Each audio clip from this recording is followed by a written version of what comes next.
ভিডিওটি ক্লিক করার জন্য ধন্যবাদ। আপনি যদি চ্যানেলে নতুন হয়ে থাকেন তাহলে চ্যানেলটিকে সাবস্ক্রাইব করবেন। গল্পের নাম পরিশ্রমের ফল।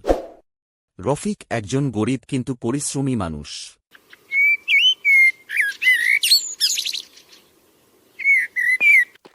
প্রতিদিন সকালবেলা সূর্য উঠার আগেই সে ঘর থেকে বের হতো, কাঁধে কোদাল নিয়ে শুরু করত মাঠে কাজ।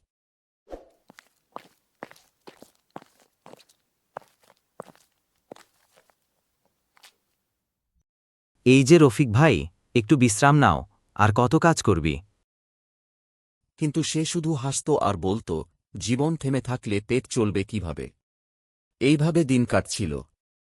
একদিন হঠাৎ তার মন খারাপ হয়ে গেল। ভাবল, প্রতিদিন একই রকম কাজ, একই রকম জীবন। একদিন যদি একটু অন্যরকম কিছু করতাম।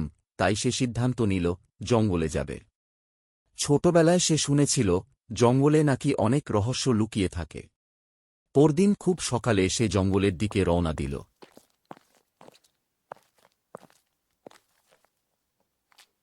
জঙ্গলটা ঘন আর নির্জন, পাখির ডাক, গাছের পাতার ঝিরঝির শব্দ, সব মিলিয়ে এক অদ্ভুত পরিবেশ।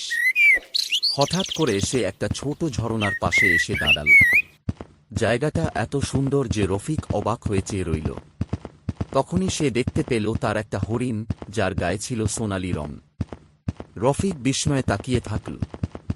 হরিণটা তাকে ভয় না পেয়ে ধীরে ধীরে কাছে এল। আর তারপর হঠাৎ কথা বলল।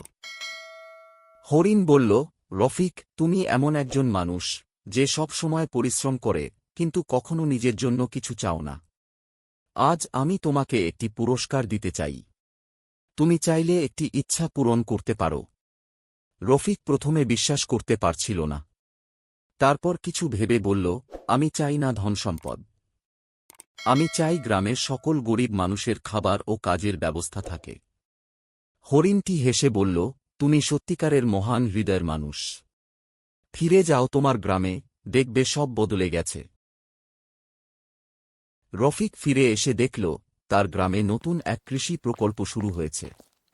সবার জন্য কাজ, খাবার, এমনকি ছোট একটি স্কুলও তৈরি হয়েছে বাচ্চাদের জন্য। কেউ জানে না কিভাবে এমন পরিবর্তন এলো। একদিনে গ্রামে এত পরিবর্তন কিভাবে হলো? সবার জন্য কাজ, আবার একটা ছোট্ট স্কুলে তৈরি হয়েছে। কিন্তু রফিক জানে, সেটি ছিল তার পরিশ্রম আর একটুখানি স্বপ্ন দেখার ফল। গল্পের শিক্ষা, পরিশ্রম আর নিঃস্বার্থ মন কখনো বৃথা যায় না। ভিডিওটি ভালো লাগলে একটি লাইক দিবেন এবং চ্যানেলটিকে সাবস্ক্রাইব করবেন।